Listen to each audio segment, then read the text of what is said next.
Welcome back, cloners and clonettes. Today we're bringing you a game of Pauper Commander, decks with all commons and an uncommon commander. Today we have 2 Azorius commanders, 4 if you count more than 2 color commanders. On the right we have Brian playing Paragon of the Amesha. This mono white looking commander is actually a 5 color creature beatdown deck. The deck is able to win with its commander if given enough time. Next we have Josh playing his artifact deck, Sludge Strider. Lots of artifacts, lots of triggers when artifacts enter or leave play. Next we have Rob playing his new deck, Cloudblazer. This guy is a slightly better mull drifter, and he's especially good with blink effects. Speaking of blink effects, I'm playing Mistmeadow Witch. This is a deck with lots of ETB affecting creatures. Let's get to it. I'm going first this game. Brian and I both play tap lands. Turn 2, no commander from me, but Brian plays Sigilled Starfish. I have to look up all of these cards whenever we play Pauper. They're never relevant unless we're playing this. Seller of Songbirds on my turn 3, getting a 1/1 flying bird. Never underestimate flying creatures in this format. They will win you the game when the board state gets clogged with grounders. Windscarred Crag and a life for Brian. Skittering Crustacean from Rob. This guy is actually crazy good, and it never leaves the field all game. Or not for long anyway. I attack Josh and Rob for 1 on my next turn. Seagate Oracle. And Azorius Chancery from me, bouncing a land. Brian's Starfish scries on my end step. Brian's got all of his colors on his turn 4. He then casts his commander. Josh casts his commander, Sludge Strider, on his turn 4. Rob casts 4C. That card is quite good in this format. I attack Brian for 1 in the air and cast Griff Vanguard and draw 1 card. Brian scries. Brian attacks me with his commander. I don't block and take just 2 damage with no pump. Rakdos Ixbitter from Brian, who kills my commander every turn, which sucks. Josh plays 2 artifacts on his turn and randomly drains Brian for 2 life. You don't have to do it randomly, Josh is just being diplomatic. Josh casts Snap Sail Glider. He gets flying with Metalcraft, which Josh has. Josh then attacks the only person who can kill his commander, me, which I do. Sky Eel School from me to loot, and 1 in the air at Josh. Then on the ground at Josh from Brian's commander.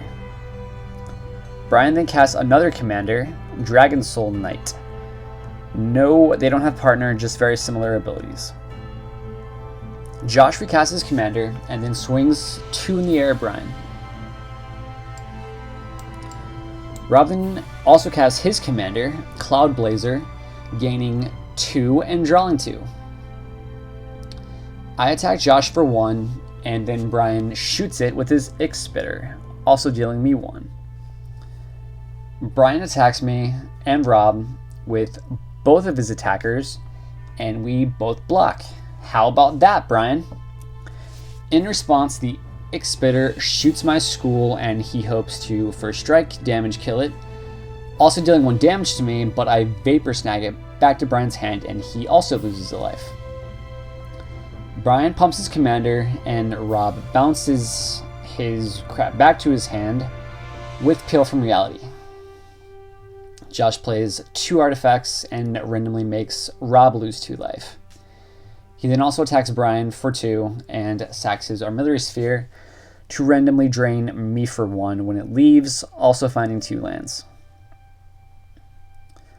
Rob gains a life from Tranquil Thicket and recasts his crabs. Crab people, crab I momentary blink Seagate Oracle at the end of Rob's turn, looking for land, as I never want to miss a land drop with this deck. On my turn, I cast Scrivener and get back momentary blink. Brian scries, then on his turn, Brian attacks Josh for 2. Brian is not doing too much pumping, and if he's ever going to commander damage anyone out, he needs to. He then casts Kozilek's Channeler. Brian's got all the manas. Josh casts Esper Stormblade, which has flying at the moment, and drains Brian for 1, and then gains another life from Dismal Backwater. He then attacks me for 2 with his flyer. Rob goes to momentary blink his commander, but I'm ready with the Condescend for 2, also scrying 2, but Rob will be able to flashback it later anyway. Then Paragon Drake from Rob. And if you're thinking there's no way someone can combo off with Paragon Drake and Pauper, you'd be wrong. Rob also monstrosities his crabs. It now has hexproof. On my turn, I cast Arrest on Brian's Ixbitter so that I can eventually cast my commander sometime soon. He shoots me for 1 in response. I then recast Sky Eel School. Brian's commander attacks Rob, and Rob blocks with his Drake, forcing Brian to pump his Paragon and gain 5 life from lifelink. Not really sure why Rob did that. Brian then sacks his useless Ixbitter to Vulturous Aven to exploit, draw 2 cards and lose 2 life.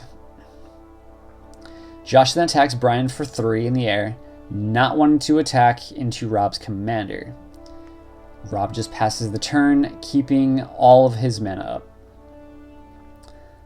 On my turn, I finally have 10 mana and cast my commander, Mistmeadow Witch, leaving up enough mana to activate it twice. 2 more Brian commander damage to Josh, and then regular 3 damage from Josh to Brian. Still nothing from Rob. And before the end of Rob's turn, I missed Scrivener and then get back Vapor Snag when it returns at Rob's end step. I pass the turn and Brian plays a card I've never seen before, but now will always remember having played it in this matchup. Coalition Honor Guard. This guy is a dick for Mistmeadow Witch decks. He mostly shuts off my Witch's ability. I would have to blink it first before I blink anything else. In response, I blink Scrivener, missed it. Brian then attacks me with a big guy. I first start by Vapor Snagging the Honor Guard, and then missed the creature with the Witch, tapping out, which is never a good idea in a Witch deck. Okay, so this game proceeds like this for a very long time, with Brian attacking with his bigger guys, dealing the lion's share of the damage on the table, Josh draining people all the livelong day, but not really doing too much else, at least until he draws Cranioplating, which is nuts in his deck, by the way. I gain a scant amount of advantage from the Witch pretty regularly, while Rob gains an even more amount of card advantage with his commander, and with blink effects like Ghostly Flicker. Speaking of Ghostly Flicker, that's how Rob wins this game. He gets back his Paragon Drake along with Archaeomancer to gain an infinite amount of mana and bounces everything to our hands with dozens and dozens of capsizes with buyback. That's the game.